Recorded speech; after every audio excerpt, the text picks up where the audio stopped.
The illustrious Jabba bids you welcome.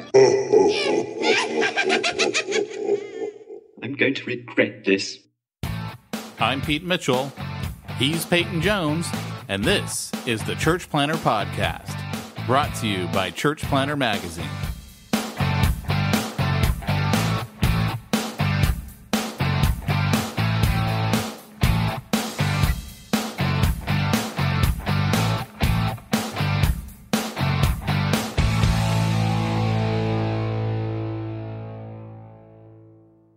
Hey, Church Planter, this is Pete Mitchell.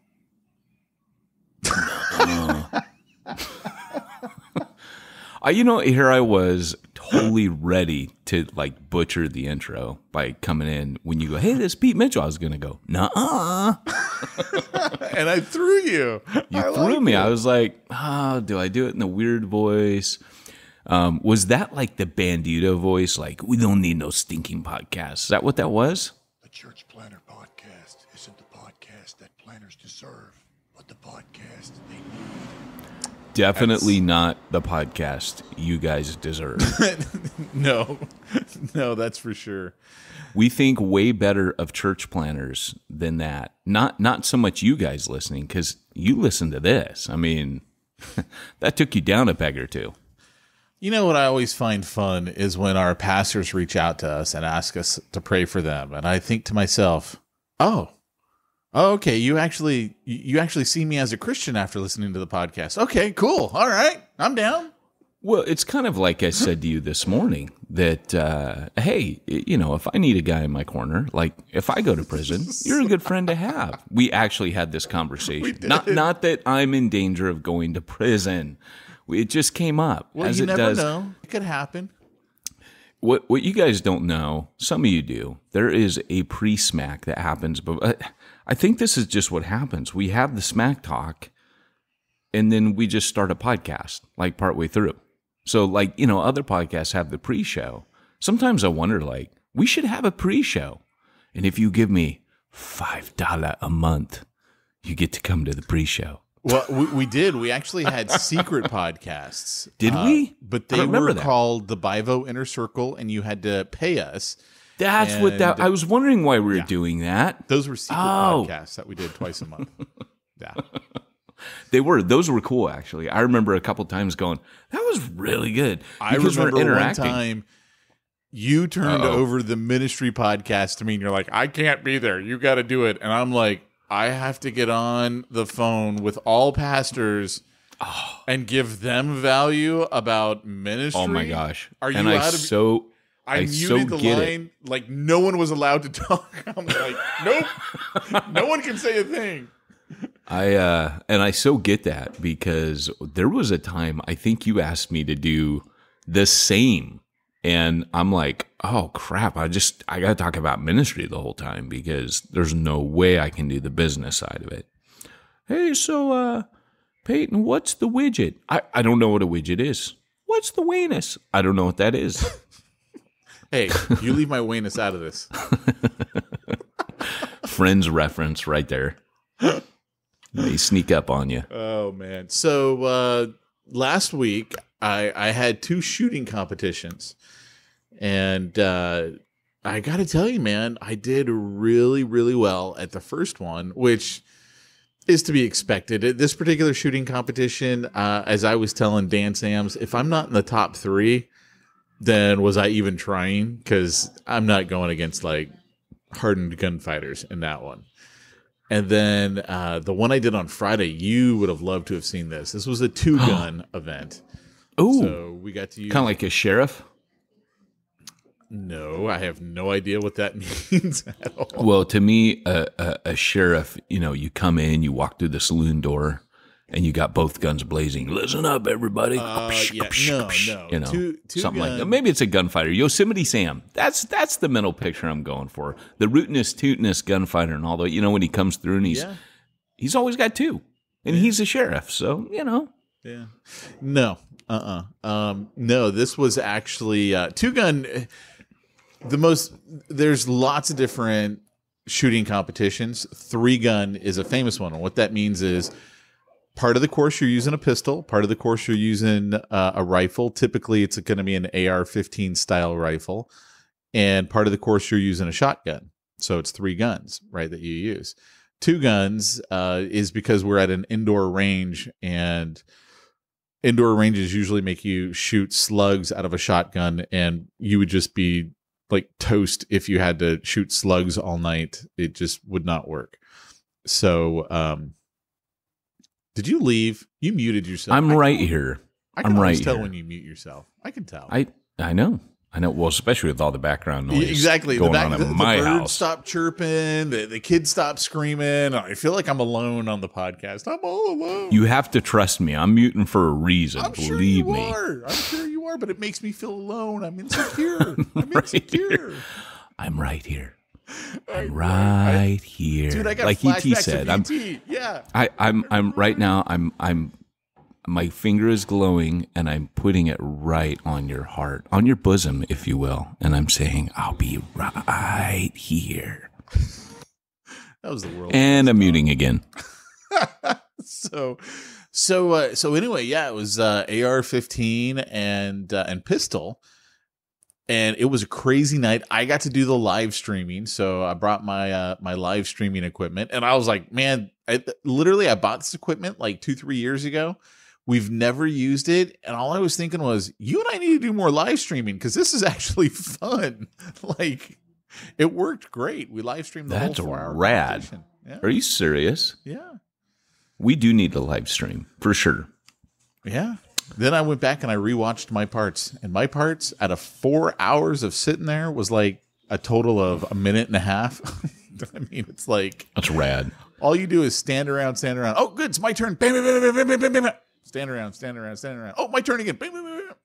So Pete is reinforcing the Christians and guns debate that's going around right now, which I don't know if you noticed this, but like all over social media right now. Jesus said, "Buy 2 swords." So back off, buddy. He I'm in good did. company. He did. That's true. He told him what you have will be enough. That's enough firepower. You're good. But He has not said that to me specifically. I have not heard that. That's until enough I firepower. get word, I will continue to purchase them. That's dude. That's so funny.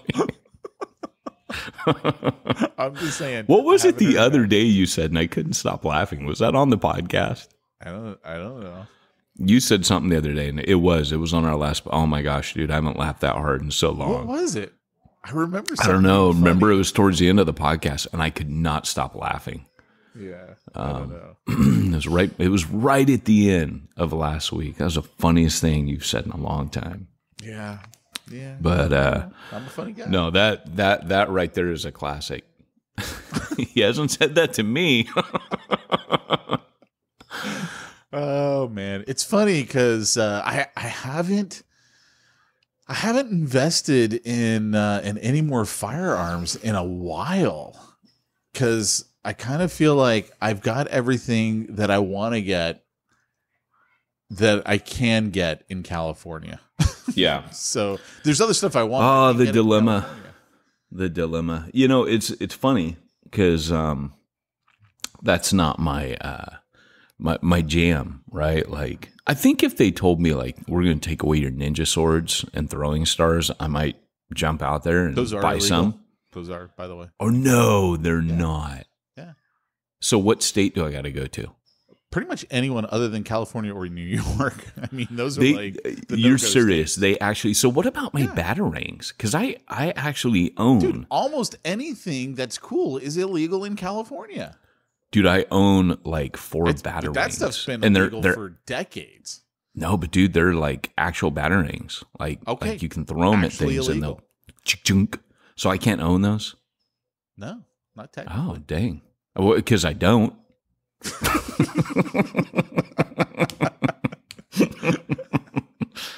Oh, can you imagine though? They show up at my house and raid it, and they're like, "We heard you had batarangs here." I do. Do you want to see them? Do you want to throw them? Okay. You know, before you confiscate them, don't you kind of want to see if they work? Here's the actual conversation that Jamie and I had last week. for those of you who've been listening to the podcast for a while, and by the way, we are going to get to the church planting stuff in a bit. This is what we call smack talk, and it's what we do. Yeah, our actual topic later will be something about discipleship. I think that's the official title. So I hate California. I hate Southern California. I'm a redhead. I hate the sun. I am miserable here, and I'm ready to leave. I'm ready to Amen. leave. And Preach, brother, preach. Yeah, but you like it more than me. You've been No. sitting out in the sun at events that you and I have been at, and I've been like, I hate you. Well, I it's have an a unfair. deep-seated hate for you. It's an unfair advantage. We're both vampires, but I happen to be a daywalker, so I can. You actually turn to ash. You actually turned to ash. You're like, it's my Greece and it's my Greek in me or something like that. One time you said that to me, whatever like, it is. Yeah, whatever it is. You know, the all my life I grew up thinking, oh, I'm 1/16 Native American. Then they did one of those saliva DNA tests, and they're like, apparently not. We made that up, but yeah, I don't know. I still think the DNA test might be wrong because those aren't totally accurate. So I'm having this conversation with Jamie, and for those of you who lives outside of California, our property taxes are done really, I mean, it's basically based off of the sale price, and then they go up every year after that. And I was saying to her, I go, you know, when it comes to retirement, there's no way we can live here. Like, we will not be able to afford the property taxes to live here. We're going to have to leave California, right? And I mean, I've been pulling for let's leave California for the last 20 years. And she just, for the first time, she says, well, look, I want to be wherever the kids are. So wherever they end up, that's where I want to be. Right then, I made the decision, Luke, you want to go to Texas. You want to go to Baylor University, don't you? That's where you want to spend the rest. And I'm like, I am pushing that boy to Texas. So we can All of a sudden, Pete's like, do your homework, Luke. Do your homework. We're going to Texas, baby. We're going to Texas. Wow, dude, that would be so rad because I could see you. You'd have your country western suit with like the little arrows over the pockets up top on the breast pockets. You know, they have those little arrows. And then you would have like, you know, a 2-gun rig.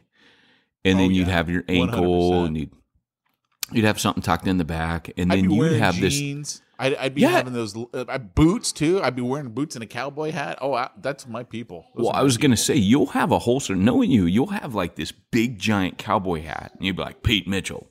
And then, you know, big guns marketing. And then you'll take your hat off and there'll be a holster in there with a gun hidden in the hat. I like where your head's at. You know, for my shooting team that I'm on, they're like, hey, what do you want? How do you want your name on your shirt? So this is literally what my shirt says. The back of my shirt says Pete Mitchell. The front of my shirt, Maverick. I was expecting you to say the back of my shirt, Pete Mitchell. You can't improve perfection. That was it. I like that. I was waiting for that. What's funny is, man, okay, because you've seen the shoes that I wear. Those they're called Sanuk or something like that. Sanuk, I don't know. Yeah, but those are great shoes. Oh, dude, they're like made out of yoga mats or something. They're the best shoes. So that's all I wear, and even when I go to shooting competitions, that's what I wear. So one of the competitions I go to, everyone calls me Slippers. No way. Yeah, because that's what I wear. And I'm like, Slippers. Okay, I got to fix this. The next one, it's Maverick. Okay, we're putting That's Maverick rad. on the shirt. And so now they call me Maverick. I'm like, all right. Oh, that's nice. It.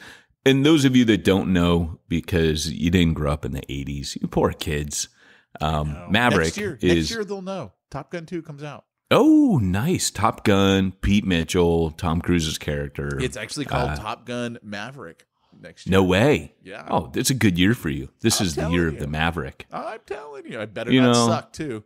You better not suck. It's going to suck, Pete. I mean, come on. When have they made one of these movies in the modern time that was even a lick off the original? It's not going to suck. It can't suck. Let's think for a second of a remake or a sequel that has appeared recently from the 80s that's actually been good. So I contend, and I know we disagree on this. I think Blade Runner was decent. Oh, it was. Well, the first one was bad, but the second one was horrid. Are you out of your mind? You don't like Blade Runner? It's too long and slow. And oh no! All they did was they stretched out the first one an extra half hour in the second. That's all they did. Oh man! So I love the original. They teach that at the university level.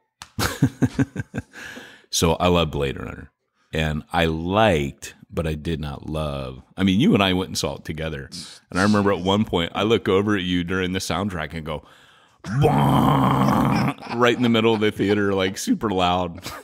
You started busting up. I go, I really like this soundtrack. There wasn't, in fairness, there wasn't many other people in there with us. No, I don't think other people were at work. Other people were smart enough to not go see that movie. So what's a movie that's kind of been remade that, you know, or had a sequel done, like Ghostbusters? I didn't even bother with that one, right? Yeah, you know they're coming out with another Ghostbusters with the original cast. That's what I heard, but it's going to be kind of like they're training the next generation. Which, okay, I could kind of see that. Yeah, I mean, to me, Dan Aykroyd is one of the best actors ever. Bill Murray, love those guys. So I'll definitely go see that one. There's no doubt. But has there been? Okay, so I'm excited. Their Time Bandits is coming to like Netflix. The Dark Crystal coming. Trying to think what else. I don't even know. What I have not seen The Karate Kid, Cobra Kai, but I hear that it's better than the original movies. Yeah, the problem for me with that is it's on YouTube. I don't want to sit there and watch it on YouTube. Well, yeah, it's like another service that you got to buy, right? Yeah, I'm like, no, not interested. I think it's all free though on YouTube, but I still don't want to watch it on YouTube. Yeah, I'm not a millennial. I don't get into that. Oh, look, I got a screen that's 3 inches long. Ooh, yeah, I got a freaking 100-inch screen. I mean, I want big screen. That's true, dude. That's true. The thing is, man, is it like they make these movies, right? And like things like if they come out right now and they announce E.T. 2, we would all be excited, but we know better. Didn't they do E.T. 2? Or no? No. That was just the book that did E.T. 2? I don't know. I didn't know there was an E.T. 2. Yeah, I remember back in the 80s, actually. E2D2. You know, I don't trust my gut reaction because I'll get really, every time they announce a new Batman film, you know, I get a little excited. I know better, but I get a little excited. And I'm always like the positive guy, like, no, he'll be good. He'll be good, Batman. Joker's going to be any good. I know you really like the preview, and I'm like, I know, right? Horrible. So again, I know better, and it's going to be weird. Totally different takes on movies. Totally different. I saw Men in Black last night in Men in Black International. I actually enjoyed it. I thought it was going to be horrible, but I enjoyed it. I was like, wow, this is actually pretty good. I thought I would put it up there with the first. Chris Helmsworth, is that his last name? The guy who played Thor, and then I don't know who the girl was. So Will Smith isn't even in it. No. Dang. No time. He needed to at least just show up and be like, "Hey, I'm retired." Do some sort of bridge to them. Yeah. No, they needed him to retire like Kay did in the first one. Yeah. Liam Neeson was in it. He was actually pretty good. Oh, okay. Hey, have you heard about any of these venture capitalist companies that specialize in? Why no, Pete? Tell me about them. Well, I just was curious. I've recently been turned on to one or so. So somebody reached out to me this morning and said, "Hey, you know, there's this. You guys should reach out to venture capitalists, Christian venture capitalists." And so I went to this website and I sent it over to you. But you know, I'm scrolling down and I'm like, oh, I didn't even know there was such a thing. Like, you know, I'm looking, oh, hey, we you know, are really concerned about getting the gospel out and social entrepreneurship. And I'm like, oh, this looks kind of neat. I didn't know this existed. I didn't know it was a thing. It shows you, you know, I live under a rock when it comes to this stuff. So I start scrolling down, and you and I had the same reaction about halfway down the site. And I'll let you say what it is. Well, the thing is, they were like pumping in Bible verses every chance they got, and it, to me, like it's not really a joke. It's kind of the truth. Whenever someone goes, "Hey, I'm a Christian in business," you put your hand on your wallet and you slowly back out of the room, always keeping eye contact with them, like always, because it's usually a sign that you're about ready to talk to a snake. And so it's just, first of all, it kind of threw me off. I'm like, really put a lot of Bible verses like all over the place. But the line that got me where I was like, okay, this is where I got to go. Something ain't right. What we're blessed and anointed at. What we're blessed and anointed at. And it had about 6 bars underneath, like graphs. And it gives a percentage. It says, very first one, reverencing and praising God. 100%. 100%, baby. We are 100% at that. Declaring Jesus is Lord over all. 100%. I picture these guys in an office, like doing, praising and blessing God. 100%. Yo, high five up here. Woo. They're high fiving each other in the office on that point. 100%. Yo, woo. I mean, I was like, really? You're going to say you're 100%? One, not even like, 80, 85, 83, sometimes on a good day, 85. It's, no, 100%, baby. That's our thing. I'm always praising God. In fact, I'm a sinless, I'm as close to sinless as you can get, man. I'm just praising God all the time. He's so proud of me. Like, woo, 100%, boy. It's not just, hey, justification, 100%. Sanctification, 100%. Glorification, 100%, yo. And then what I love is, attention, Christian entrepreneurs and investors. To walk into the fullness of your destiny, every Christian entrepreneur and investor needs to understand that they can't play small and must, in fact, ask big as Jabez did and recognize that God is at the very heart of your business and wants us to strengthen this. And I'm like, okay, you've got some good things to say here, but then you've got a video of Joel Osteen going, ask big, which I got a problem with right there. And then we got Billy Graham, 3 problems that tech cannot solve. Okay, we got to pull in the Billy. And I'm like, but dude, he didn't say this about you and your endeavor. Right. And Dallas Willard. And I'm like, okay, look, man. Now we're just pulling videos off the internet because they back up your point of view, but they have nothing to do with you and your firm. And that to me is shady. Yeah, it was really shady. And, the 100%, go on and tell her. By the way, all of the bars were 100%. Yeah. There was none that were any less than 100. Tell them what else they're blessed and anointed at. They are blessed and anointed at connecting Christian entrepreneurs and investors in strategic ventures. 100%, 100% chance. You go with us, 100%. Interesting, though, under their portfolio, do they even list any companies? Nope. I don't think they do. They just there were some other doozies they were good at. Yeah, I don't think they have a single company listed. I mean, I could be wrong. I mean, what if these guys are actually legit and good guys? I might feel bad then. What in the world are you doing? Oh, sorry. I'm it's hard to explain.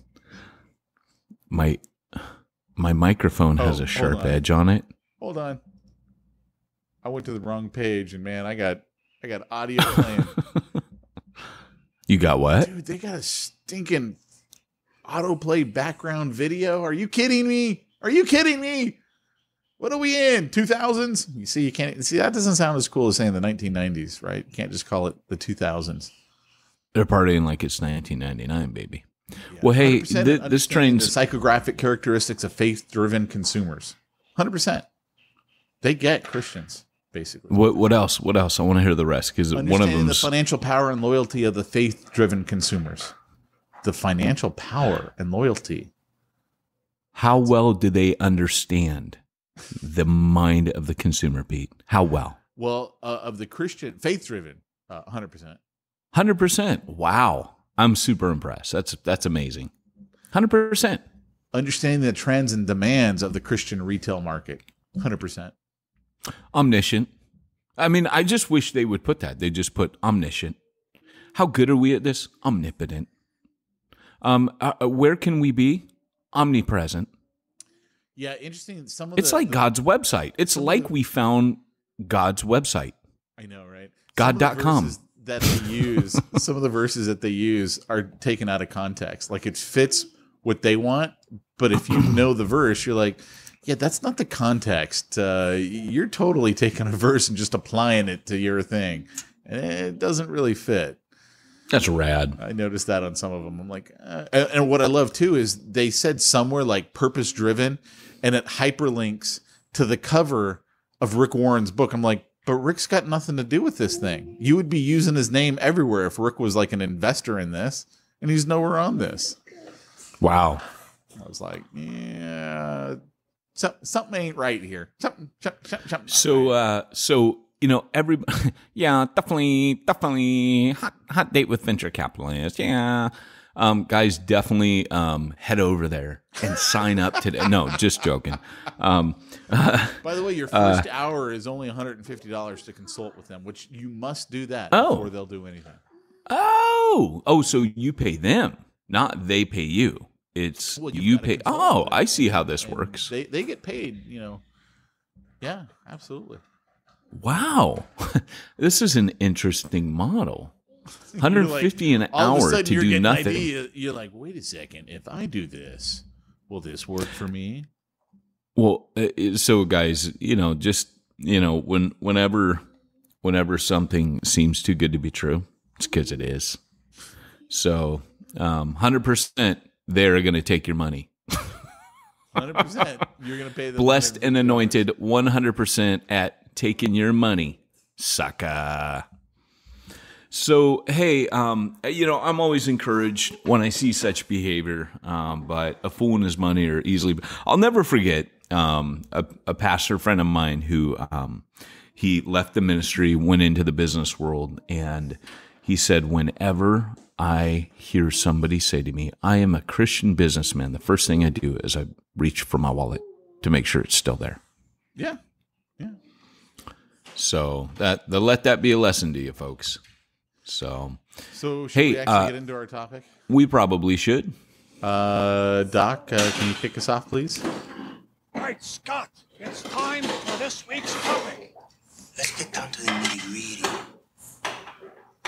All right, so you have to forgive my background noise here. This is real life, baby.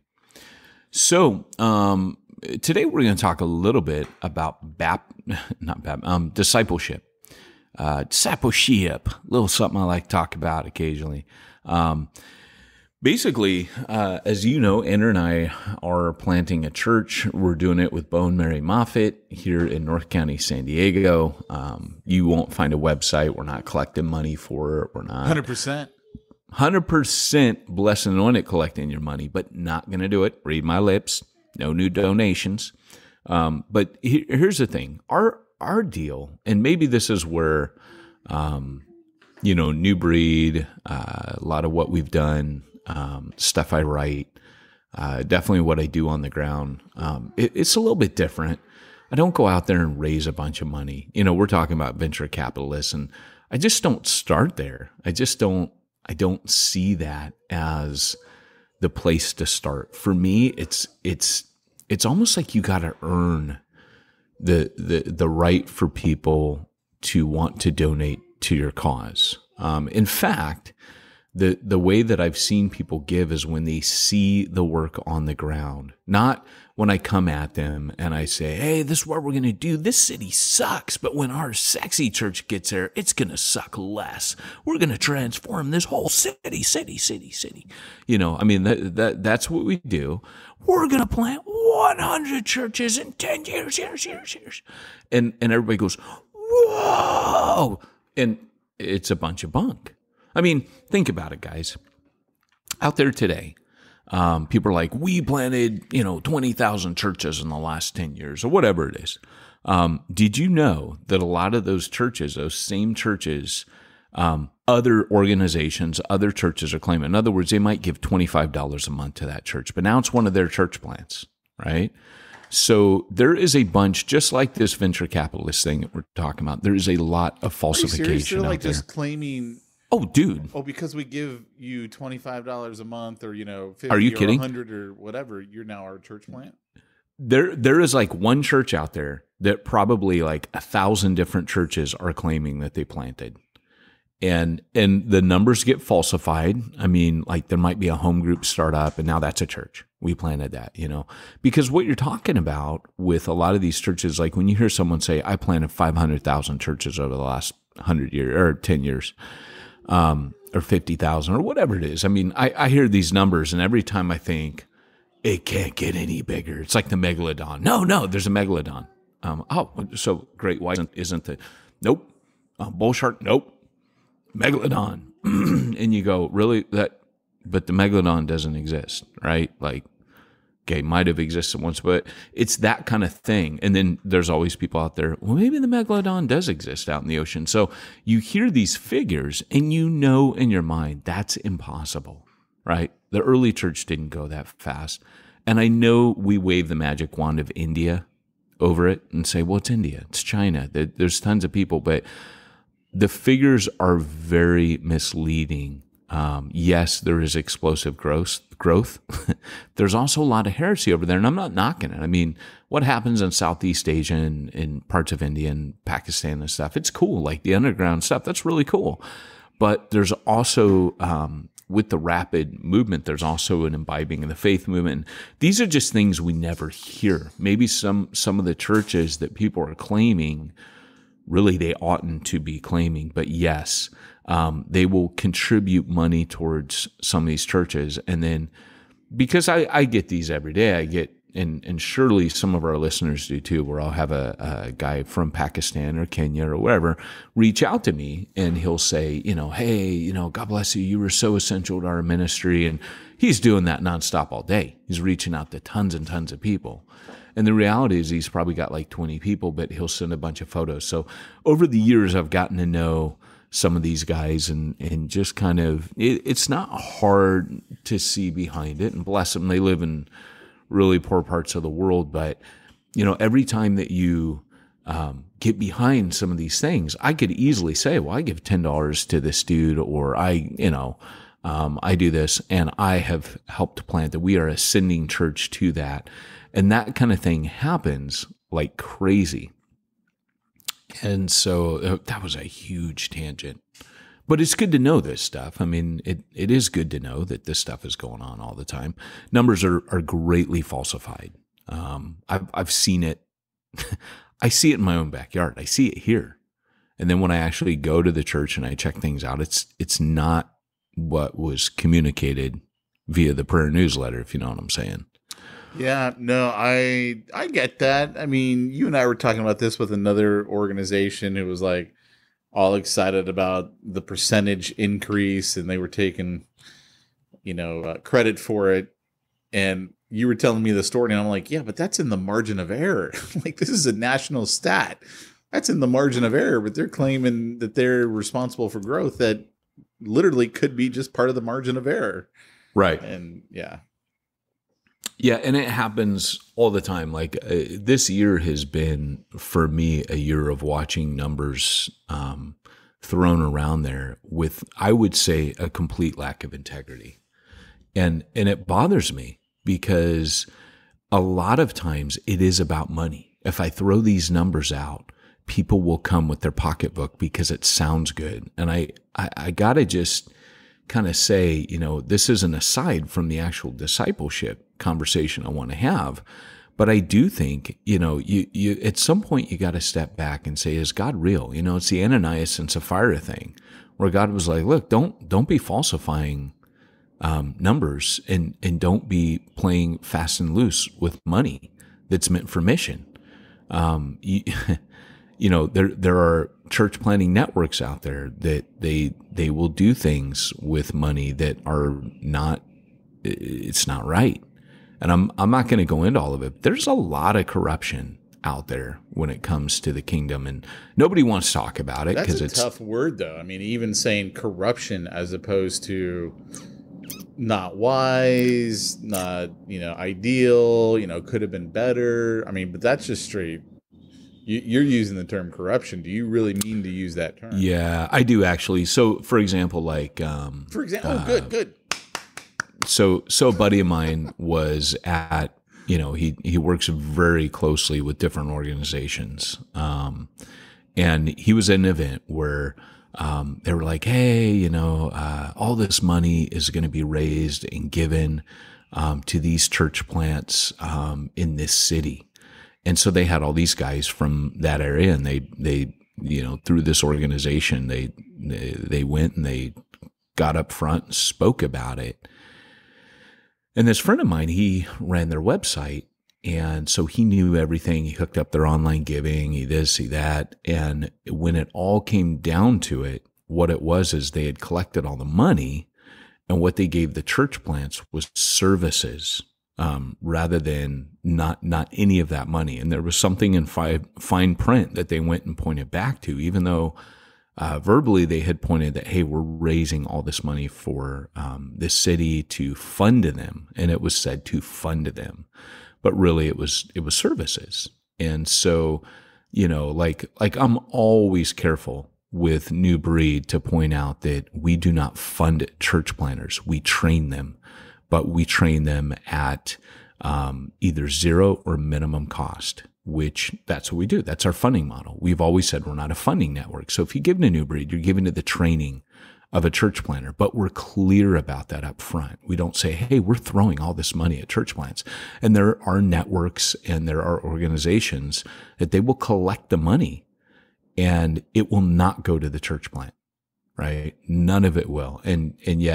And you'll see this with missions. You'll see this with mission organizations collecting, particularly a lot of the stuff that happens via the television. But I would say this stuff is seeping into the evangelical world. I would say that what I'm beginning to notice is a lack of integrity when it comes to funds.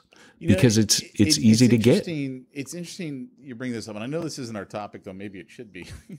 Maybe. Hey, something about discipleship. This is it. That was a wide open topic.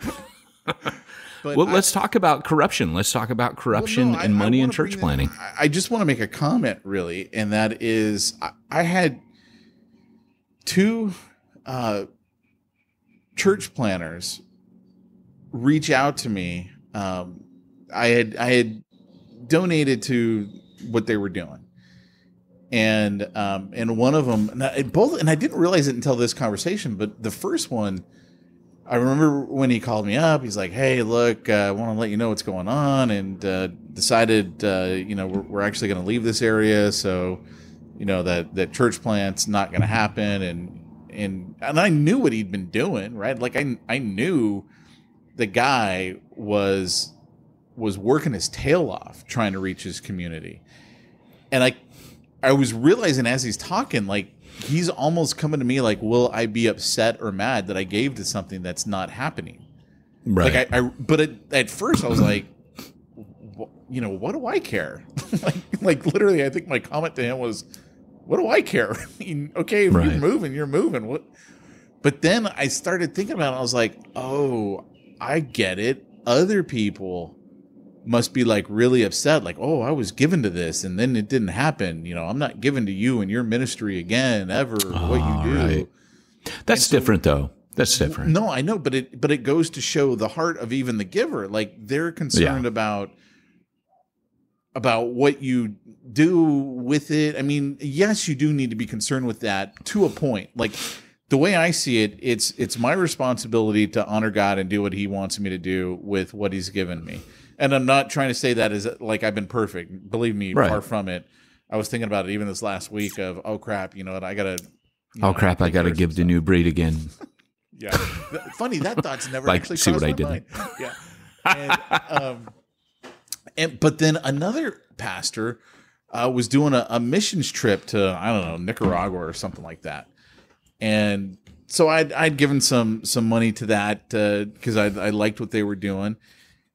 And for something happened and the trip didn't happen. And like he was reaching out to everyone who had given and was giving them the opportunity to get their money back. Because he was trying to show his integrity of, hey, look, you know, I didn't just mean to take your money and, you know, not going. And I can't even remember what it was. It could have been like, go on, take the money and run. Right. Woo, woo, woo. So, I mean, that definitely speaks to his integrity. But again, I was like, look, my responsibility was to give.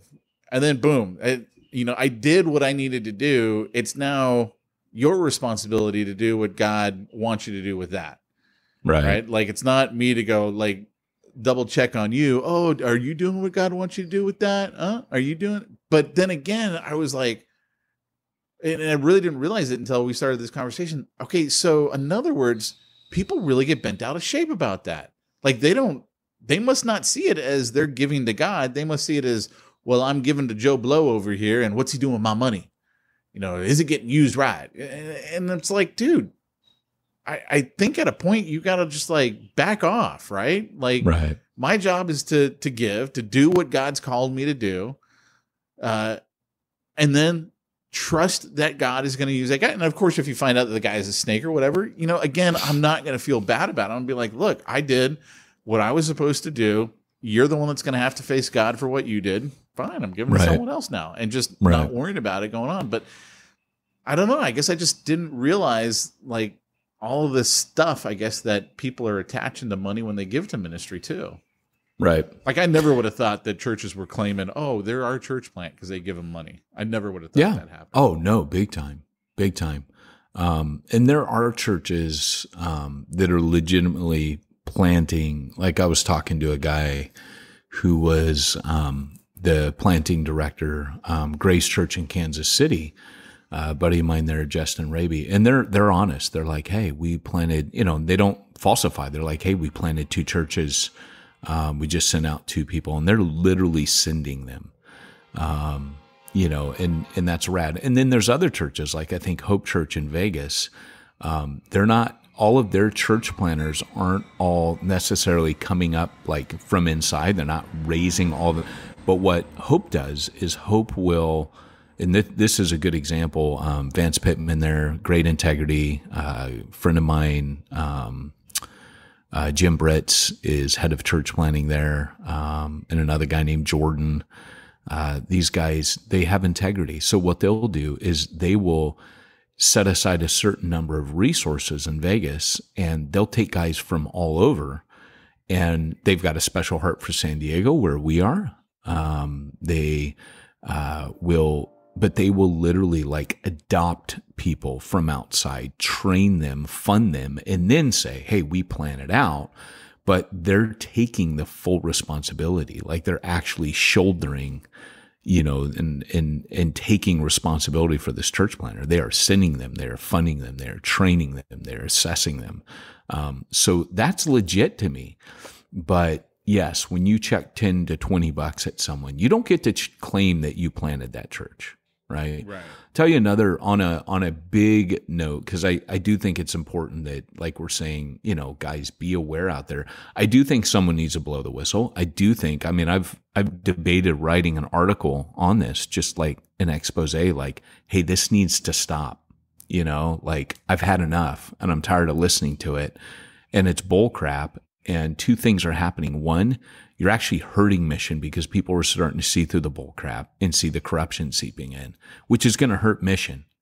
And number 2, people are actually believing you, which is even worse, right? Like people are actually, because they're going to keep giving to things that aren't true, right? Things that you're saying that aren't real, which eventually, when that crashes, it was like the housing market. There will be a bubble, and eventually that will crash. The scandal will break of what's happening, and then mission's really going to be hurting, right? Because then everybody's going to be like, dude, whereas if the whistle's blown early, people are able to say, well, hold on a second. You know, okay, so let's change our language.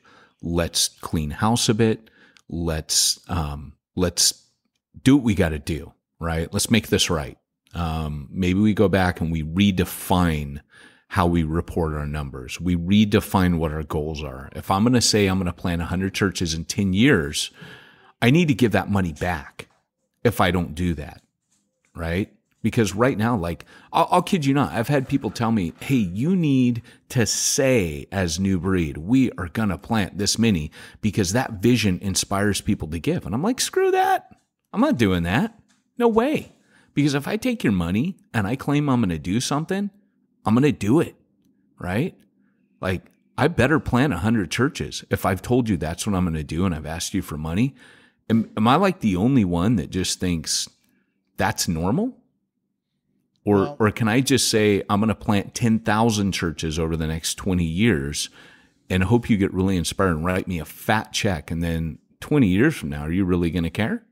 Is that how we're playing this? Because I didn't know that. I thought words matter, and I thought we were supposed to like actually tell people what we were going to do and let your yes be yes and your no be no. That, I mean, is it just me? The way that you would actually, this is my marketing bone kicking in here, the way that you would actually say that to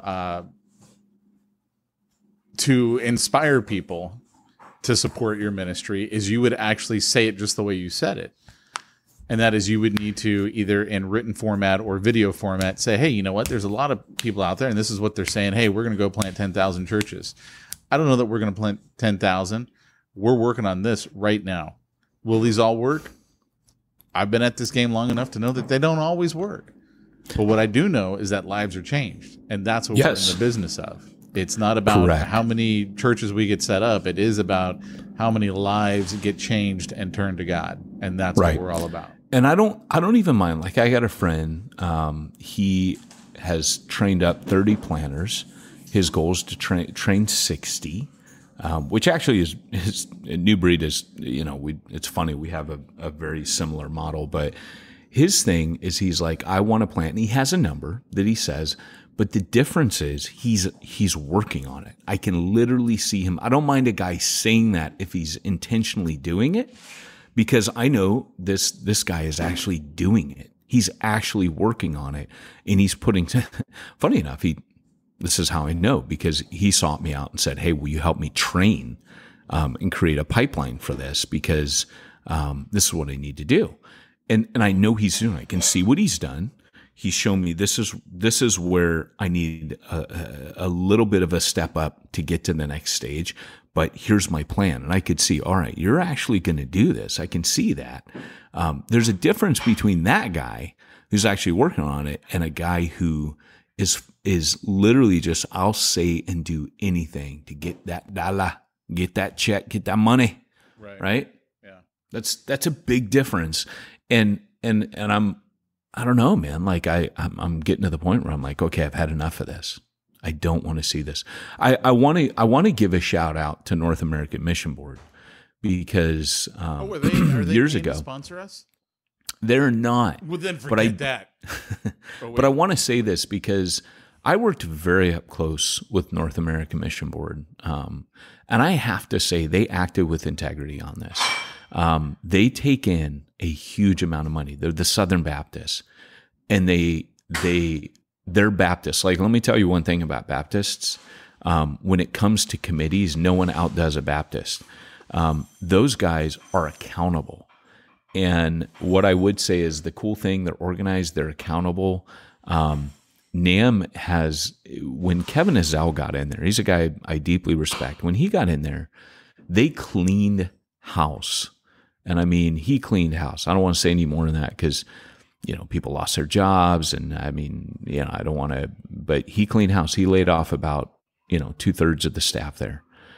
And he started over because there was a lot of, just he trimmed the fat. Let's just put it that way. And when he came in, he was like, from now on, boom, boom, boom. This is how it's going to go. We have to get these churches planted. So working on the inside, I saw that in action, and I saw the seriousness. I saw the integrity. And in that sense, it was amazing. And I saw what the planners got firsthand. I saw the funding go to planners. I saw that, at that time, now it's not as much. I think it's $1,000 a month now, but at that time it was like $2,000 a month. And if you were multiplying churches out of yourself, it was $3,000 a month, which was phenomenal. And then because of some of the mishaps that were going on that we got caught up in on the state level, where states were getting, maybe the guy at the state level wasn't, he was running out of money and he'd cut planners off. NAM stepped in and said, from now on, we're handling this too. You're our employees if we're funding this, so you can't hurt the planner on the other side anymore when you've mismanaged, your budget or whatever, not due to fraud or but if you just haven't kept an eye on what's coming in and going out, the planner is not the guy to suffer on the other end, which is huge. And then the other thing is, like recently, there was a planter, and I'll try to get the story right. I'm giving this secondhand, but like they would get gift cards in the mail. They would get, hey, here's a logo software. They were doing amazing things for planters. They paid for their assessment, coaching, training, but then they also were funding. I mean, they were doing all these things all at once. And there was this one planter, and I think either his wife or his child had cancer. I can't remember what it was. And the guy was planting, and I can't remember all the stories. It was one of those like home makeover shows. They called them up on stage and they asked them to share a little bit about the mission. And it was a really touching story. I heard it secondhand from one of the guys on the training team I was on. And the guy said, Kevin Azell was up there, and he said to him, well, and you have a mortgage, I understand it's been really hard, and you've been having to look after your either their wife or their child or whatever it was. And he said, and you just made your last mortgage payment. And the wife said, yeah, we did just like a week ago. And he goes, no, you don't understand me. You just made your last mortgage payment. And like, she still, it didn't hit her. She didn't understand what he's saying. So he had to, I'm telling you, you have no more mortgage payments. We handled it for you. Boom, they just paid off their house. Wow. Right? And so that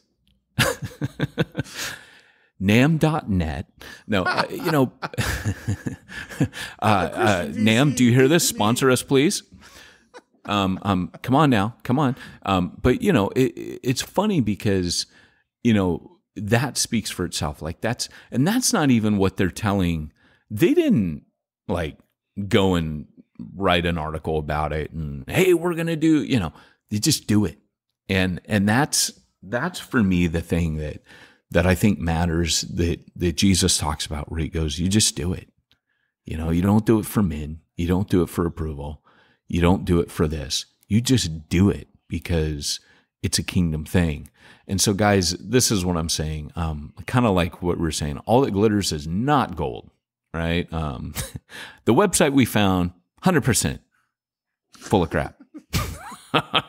Hey, interestingly enough, and you made me think of this because wasn't it NAM or was it the SBC paid for all the funerals for that church in Texas where the gunman went in there and like killed 27 people, something like that? They absolutely did. Which one was it? Was it NAM or SBC? I want to say it was NAM through the SBC, because what NAM does, NAM is like the domestic mission wing of the Southern Baptist. So there's a reciprocal arrangement. So what they do is they empower the local church. So I believe that NAM sent that to the local church. I read and the article, local church, and I think I copied you or sent it to you on Facebook. I don't know if you read it, but it was, I think it was like a year later, the aftermath, or was it 2 years later? No, because I don't think it's been 2 years. I think I can't remember exactly what it was, but it was a look back on what's changed. And what I really found interesting, like blow my mind interesting, was that church before the shooting was like, I want to say it was like 60 strong, 60 to 80 strong. And today it's like 250 strong. Because what that did is that sucked in the whole community. Like the whole community was like, I can't believe this happened here. And lives got changed through that horrific tragedy.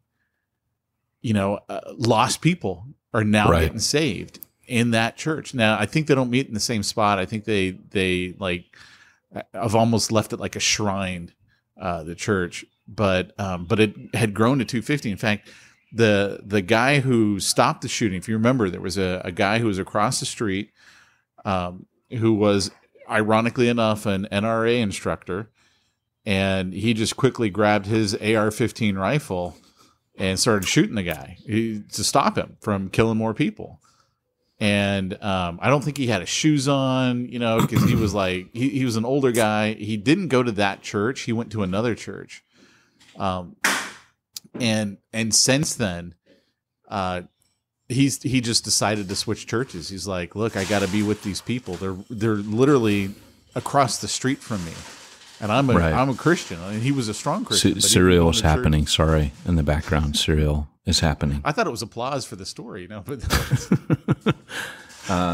I snap crackle pop. The SBC, NAM thing made me think of, them paying for that, but just to see how God works even in incredible tragedies and the most pain, that a community is going to go through. I think the pastor lost his own kid, and I mean, it just was like, it was such a horrific. It's Cheerios. thing. I've just been told. It's Cheerios. Sorry, I've been corrected. It was not Rice Krispies. Just shut up and give me some money. Oh, could you?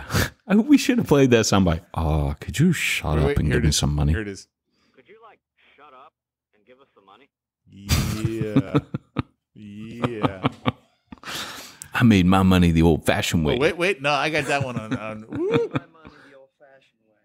I got run over by a Lexus. Love it. Oh, heavens. Yeah. So Heavens to Murgatroyd. Exit stage left even. This is like dueling banjos, but with quotes. Well. Good old favorite. Always good for something. Sorry, man. I keep interrupting you. Because I keep getting interrupted. I'm not going any further with that story. I'm done. Put a period on it. Well, I will. I will do that, and then I will change that period to a comma by adding a little tail at the bottom. I want a semicolon. Put another period on it. All right, I'll give you a semicolon, Pete. But it's funny because just thinking about that was another thing that they did that again.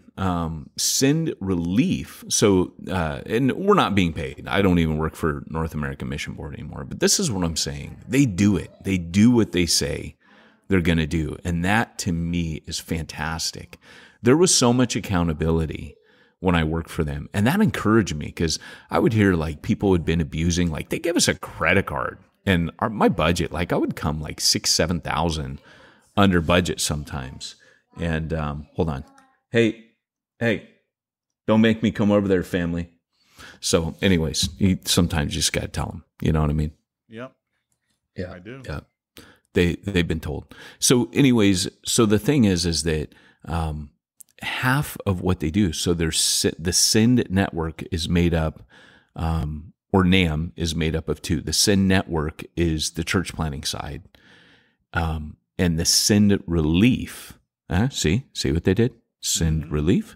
That is the, adoption, human trafficking, flood, disaster, reparations, prevention, yada, yada. So there's all these things. So other than the Red Cross, believe it or not, they are the number one responder outside of the Red Cross. They do the most good in the United States. And so, it's pretty amazing. And the reason why is because they know that Christianity is getting trashed everywhere. And they know that it's a wreck. And, it's funny because people will think of the Southern Baptists, they'll think of Trump supporters and yada, yada. And almost everyone I worked with was like, hey, look, we're not claiming Trump as, we're not claiming him because, so they're un-American. That's what you're saying about what I'm saying is, no one can, an individual can say, I do or don't support him. But we were told, hey, we're not taking a political stance as an organization. We're here for the gospel. And you and I have spoken about that before. Maybe somebody should tell the president over there at Liberty University that. Totally different. And that's what I'm saying is their idea was again, their idea is that Send Relief goes before the Send Network. So the sin relief aspect of it is we need to go and help people. We need to actually live the gospel and sin relief and support and embody the grace of God and be there for these communities that don't have the gospel. And then boom, you see the result of it in the story that you told. And to me, that's where, I don't work directly for the Sin Network anymore, but I do have to say, although I enjoy drinking beer now, it was during the time I was there, it was cool to be a part of that, like to be a part of something that big that was doing those kinds of things. That was neat. I mean, I did nothing, I did my training on my end. I can't claim any of that, but it was cool to think that's the stuff that's going on, stuff you never hear about. I mean, when you're second only to the Red Cross, you're using kingdom funds to really prepare the way for the gospel. And that's what they're doing. They're preparing the soil for the church planters down the road. So that's pretty cool. Yeah. So that's about all we have time for. So the bottom line today, just to sum up, there's a lot of corruption out there. There's a lot of false information. There's a lot of good stuff going on, and you should give the New Breed. And that's the sum of all my 4 points today. Well, if they're given a new breed, but let's say that they are a pastor themselves, how would they be able to, let's say, take care of payroll? That's tithing reports, workman's comp, their website, maybe hire a VA. Yes, absolutely. They could do all those things and more. In fact, they could actually create a budget with the help of Simplified Church, simplifiedchurch.com, in order to put money aside to give to New Breed, which would be fantastic. By the way, guys, as an aside, I'll finish my ad first and then tell you something cool. So yes, simplifiedchurch.com, they'll help you with all your bookkeeping needs, your IRS compliancy. If you need a VA, they'll do that. And they're rad. Like I've used them for years now. I don't know how many years, like 5-6 years, but good stuff over there. Head on over and tell them that Peyton and Pete sent you. But real quick, we do have a new website for New Breed. So I am now back to running New Breed Church Planning with my beautiful missus, and which is kind of how we started out. And as I did work for NAM, I stepped aside, but I'm now back to doing that. Our core team training launches this next month. For the average listener, it is $1,000 to purchase the 6-month curriculum. However, if you are a member of New Breed, it is free to you when you become a member of New Breed. See, by the way, that's a mistake. Yeah. We'll talk. Yeah, you can't say that. I'm just going to say, because I think it's a teaching moment for everybody. People got to pay. Like, they don't have to pay the $1,000. Like, give them a discount. There are New Breed dues. There is a monthly due for New Breed, which there used to not be. And so just keeping that up front. Don't pay attention. Because remember when we gave all that free stuff to all your people, and your people like didn't go through it, and not because they're bad people, but it's because they weren't financially invested in it. So that's true. In fact, the way New Breed works, real quick, and this is a commercial for New Breed, but the way it works in New Breed is that you pay your monthly dues, and we start you at different levels depending on how old your church plan is. If you're brand new, we're like, hey, just pay this. But you get everything. You get the Voxer group, you get the coaching, you get the assessment, you get the training. So you don't pay whatever our training. If I have a book come out, everybody in the network gets it free. So the next one coming out, this is I have a church planning textbook that I just entered into a deal with. I can't announce it yet. The ink is drying, but I'll shortly be able to announce who's publishing it. But it is a church planning textbook. Everyone in New Breed gets that free, right? That's just how it works. I get like 100 free copies, and boom, that's so everybody in the network. That's how it works. So New Breed, once you're in, you're part of my posse, my tribe, and you get that training. You get everything in there. You don't pay what other people would pay. If you meet with me, you don't pay that fee. I have a consultation fee that gets waived because you're part of my network. You're part of my tribe.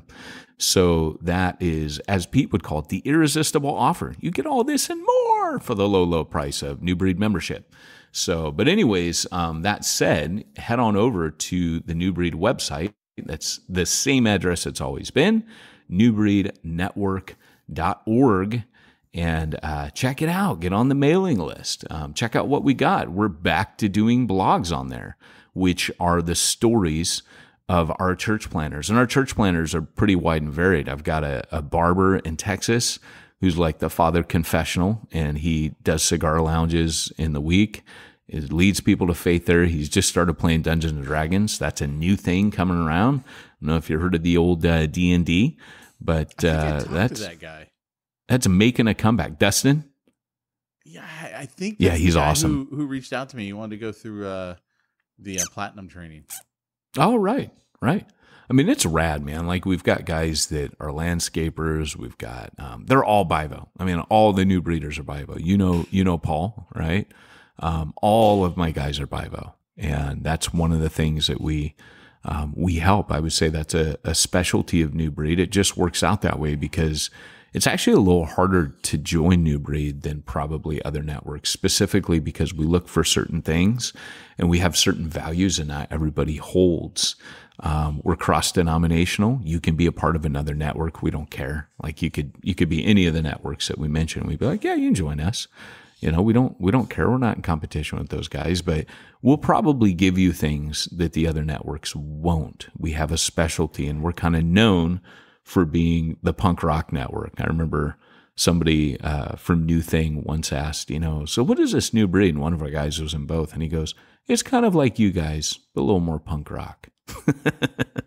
So we have a special set of skills, as it were. We specialize in going to darker places, I suppose, and a little bit rougher neighborhoods. And that's it. So they're a cool bunch of fools. That's all I'll say. So Cool. head on over to newbreednetwork.com. What's that? Give us our sign out. Well, guys, thanks for joining us today on the Church Planner Podcast. This has been Pete Mitchell and Peyton Jones reminding you, if you want to reach the ones nobody's reaching, you got to go where nobody's going. Don't lie about it and do what nobody's doing.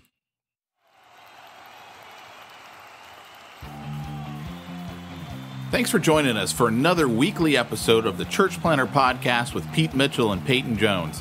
We'd love to hear your comments on this episode of the Church Planner Podcast. Visit us online and let us know what you thought at churchplannerpodcast.com. If you subscribe to us via iTunes and have enjoyed the podcast, leave us a positive review. The more positive reviews we receive in iTunes, the more iTunes will promote us to other church planners who would benefit from this show. This podcast is brought to you by the Church Planner Magazine, which is available in the iTunes newsstand or online via churchplannermagazine.com.